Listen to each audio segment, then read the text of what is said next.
ஆதாரமும் கிடையாது. ரெண்டாவது சகோதரர் கேள்வி கேட்குறாங்க, வர எலெக்ஷனில் முஸ்லீம்கள் நிலைப்பாடு என்ன எடுக்கணும் அப்படின்னு சொல்லி. ஸோ அதில் நான் பொதுவாக பல நேரம் சொல்கிறது வந்து, முஸ்லீம்கள் இந்த ஜனநாயக ரீதியாக ஓட்டு போடுவதற்கு எந்த விதமான முகாந்திரம் கிடையாது. அது முஸ்லீம்களுடைய ஆகரத்தை அழிக்கக்கூடிய காரியம் அப்படின்னு பல தடவை சொல்லியிருக்கிறேன்.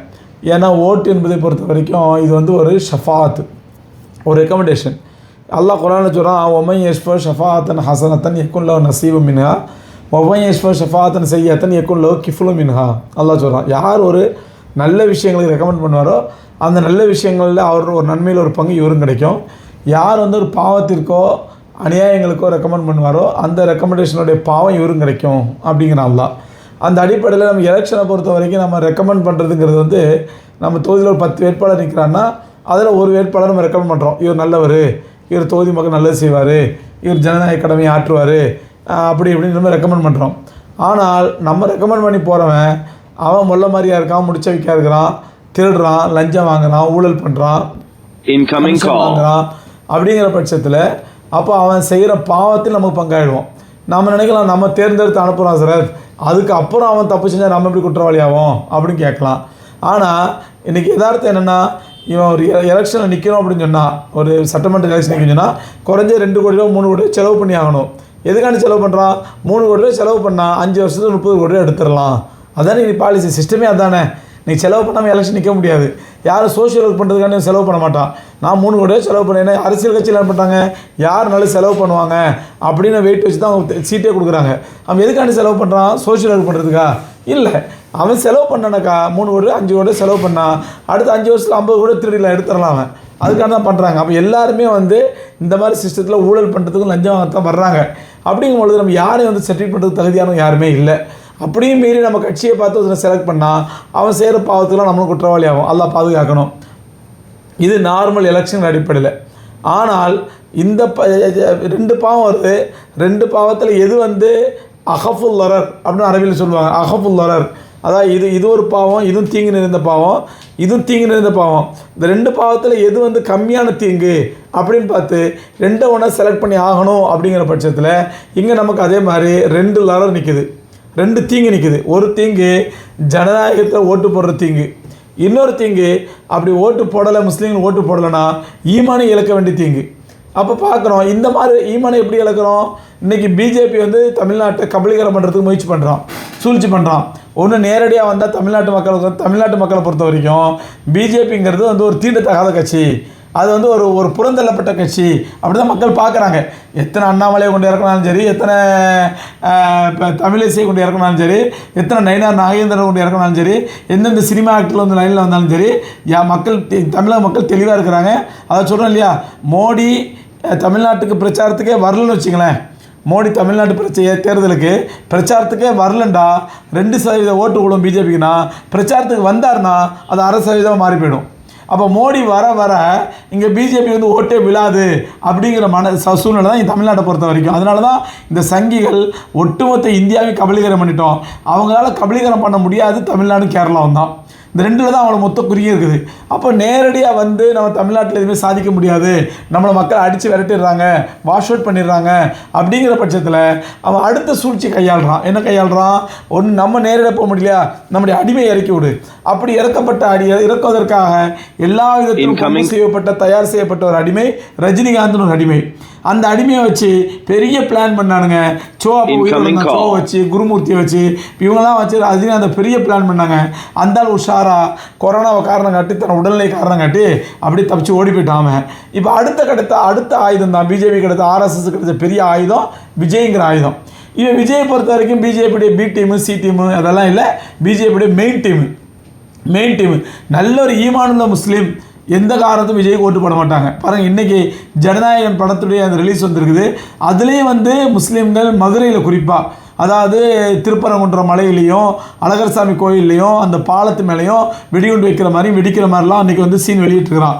அப்போது பொதுவாக வந்து இந்த ஜனநாயகம் படத்தை பற்றி அவன் சொன்னது என்ன, இது கடைசி படம் அப்படின்னு சொன்னது. அதே மாதிரி எலெக்ஷனை முன்னிட்டு எடுக்கப்பட்ட படம், இந்த எலெக்ஷனை முன்னிட்டு எடுக்கப்பட்ட இடம். அப்படி உண்மையான வந்து தமிழ்நாட்டு மக்களுக்கு நல்லது செய்கிறதா இருந்தால் நீ என்ன பண்ணணும், நீ சினிமாவில் வச்சா மக்களை ஏமாற்றலாம் அப்படின்னு சொல்லி இவர் முதலமைச்சர் ஆகிற மாதிரியும், முதலமைச்சர் ஆனவுடனே அப்படியே தமிழ்நாடு பூஞ்சோலியாக மாறிடுற மாதிரியும், அப்படியே தமிழ்நாடு நியூயார்க் மாதிரி, டோக்கியோ மாதிரி, சிங்கப்பூர் மாதிரி அப்படியே தொழில் வளர்ச்சியில் முன்னேறிற மாதிரியும், அப்படியே தமிழ்நாடு வந்து அப்படியே பெரிய பூத்து குழுங்குற மாதிரியும் நீ அந்த மாதிரி ஒரு கற்பனையை காட்டி மக்களை ஏமாத்தினா சரி, ஓகே, நீ ஒரு நார்மல் அரசியல்வாதி, பதவிக்கு ஒரு ஆசைப்படுற, அனுபவிக்க ஆசைப்படுற, அதனால் வந்து நீ மக்களுக்கு வந்து இந்த மாதிரி காட்டுற அப்படின்னு சொல்லிட்டு போயிடலாம். ஆனால் அந்த கடைசி படத்தில் கூட எலெக்ஷனை முன்னிட்டு எடுக்கப்பட்ட இடத்தில் கூட ஒரு முஸ்லீம் பாய் அவன் கேட்குறான், என்ன கேட்குறான், என்ன பாய் இவ்வளோ வெடிமருந்து வச்சுக்கிறான், நிறைய பேர் சாவுவாங்களே பாய் அப்படிங்கிறான். அவன் சாப்பிட்டோம் அதுதான் வைக்கிறேன் அப்படிங்கிறான். அப்போ முஸ்லீம் வந்து பாய் மாதிரியும், பாய் வந்து வெடிகுண்டு வைக்கிற மாதிரியும், அதை எதை பேஸ் பண்ணி திருப்பரங்குன்ற மலை,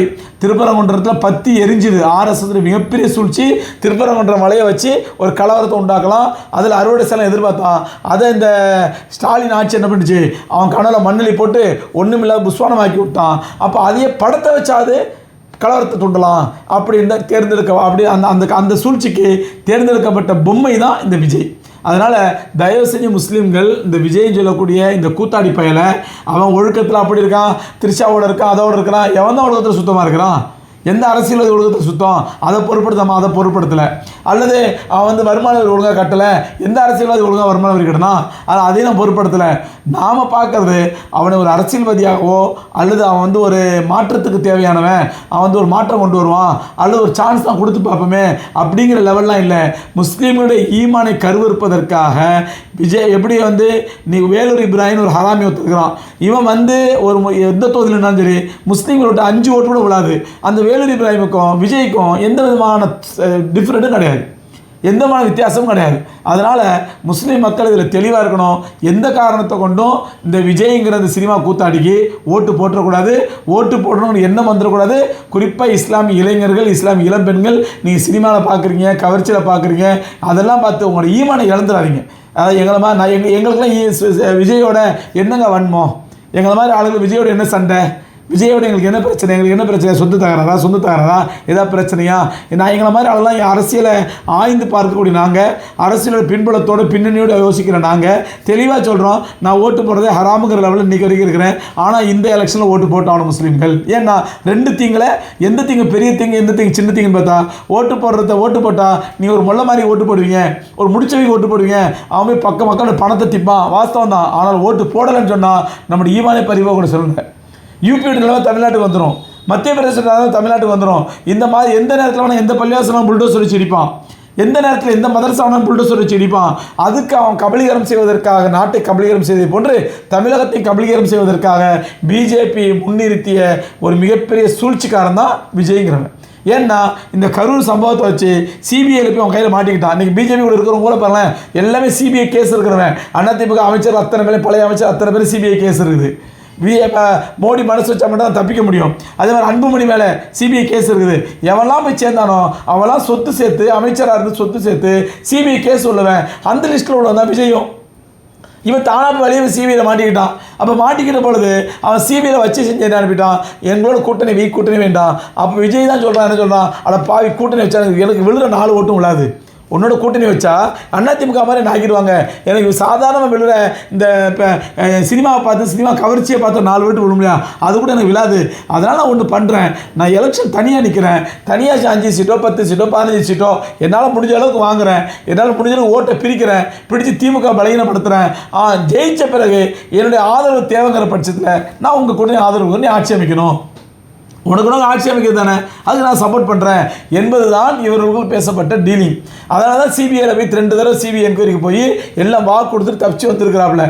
ஆகவே சகோதரர்களே, முஸ்லீம்கள் நல்லா புரிஞ்சுங்க, பிஜேபிக்கு போடக்கூடிய ஓட்டு அது வேலூர் இப்ராஹிமுக்கு போடக்கூடிய ஓட்டு, விஜய்க்கு போடக்கூடிய ஓட்டு அது பிஜேபிக்கு போடக்கூடிய ஓட்டு, விஜய்க்கு போடக்கூடிய ஓட்டு அது வேலூர் இப்ராஹிமுக்கு போடக்கூடிய ஓட்டு, விஜய்க்கு போடக்கூடிய ஓட்டு ஆர்எஸ்எஸ்க்கு போடக்கூடிய ஓட்டு, விஜய்க்கு போடக்கூடிய ஓட்டு பள்ளிவாசல்களை இடிப்பதற்கும் மதரசாக்களை தகர்ப்பதற்கும் போடக்கூடிய ஓட்டு, விஜய்க்கு போடக்கூடிய ஓட்டு உங்களுடைய ஈமானுக்கு வைக்கக்கூடிய வேட்டு.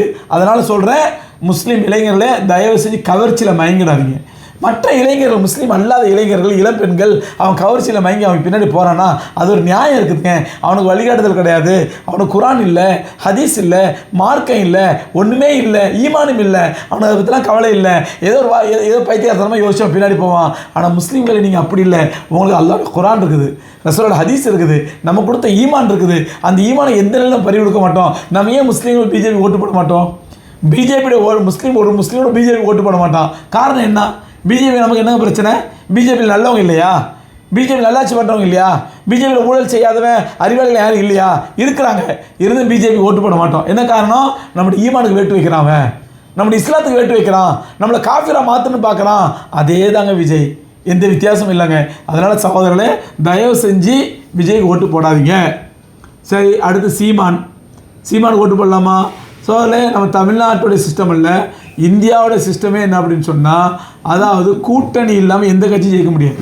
அது திமுகவாக இருக்கட்டும், அண்ணா திமுகவாக இருக்கட்டும், காங்கிரஸாக இருக்கட்டும், பாஜகவாக இருக்கட்டும், அவ்வளோதான் அசுர பலத்தோடு இருந்தாலும் சரி அவன் கூட்டணி இல்லாமல் ஜெயிக்க முடியாது. அப்போ இவனுக்கு தெரியும், சீமானுக்கு தெரியும், நம்மளால் ஜெயிக்க முடியாது, ஒரு சீட்டு கூட ஜெயிக்க மாட்டோம், டெபாசிட் வாங்க மாட்டோம் அப்படின்னு தெரிஞ்சும் இவன் எந்த கூட்டணியில் சேர முடியும்? நீ அண்ணா திமுக கூட்டணியும் சேரு, அல்லது நீ ஒரு தனியாக மக்கள் நல கூட்டணி மாதிரி ஒரு தனியாக கூட்டணி உருவாக்கு, அல்லது திமுக உடனே சரி நீ உண்மையிலே மக்கள் நல்லது செய்யணும், நான் ஒரு 10 எம்எல்ஏ வரணும், ஒரு 5 எம்எல்ஏ வரணும், அதை வச்சு மக்கள் இதை நல்லது செய்யணும், என் கட்சி வளரணும்னு சொன்னால் நீ என்ன பண்ணு? திமுகவோட சேரு, அண்ணா திமுகவோட சேரு, கூட்டணி வச்சு நில்லு, ஒரு 4 சீட்டு கிடைக்கும். நல்லா தெரியும் உனக்கு இருக்கிற வாக்கு சதவீதம் 2.5%, 3% மேலே கிடையாது. உனக்கு யாரும் ஓட்டு போட மாட்டாங்க, ஓட்டு போட்டாலும் ஜெயிக்க மாட்டேன்னு தெரியுது. அவனுக்கு கொண்டு போய் முஸ்லீம்கள் ஓட்டு போட்டால் என்ன ஆகும்? உங்களோட ஓட்டை வீணாக்கிற மாதிரி தான் ஆகும். அதுக்கு நீ நோட்டால் போட்டு போயிடலாம்.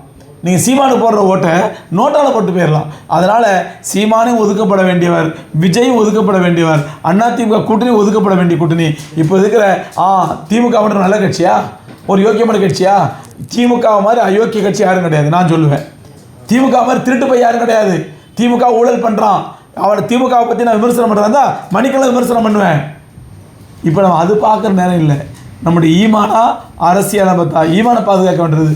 அதனால் வேறு வழி இல்லாமல் திமுக ஓட்டு போடுங்க. பிஸ்மில்லாஹிர் ரஹ்மானிர் ரஹீம். அன்பார்ந்த சகோதர சகோதரிகளே, அஸ்ஸலாமு அலைக்கும் ரஹ்மத்துல்லாஹி வபரகாத்துஹு. சென்னை முட்டுக்காடிலே ஈசிஆரிலே அல்ஹம்துலில்லாஹ் நம்முடைய ஜாமியா தாருல் இல்மியுடைய மதரசா கட்டுமான பணி நடந்து வருது, உங்கள் எல்லோருக்கும் தெரியும்.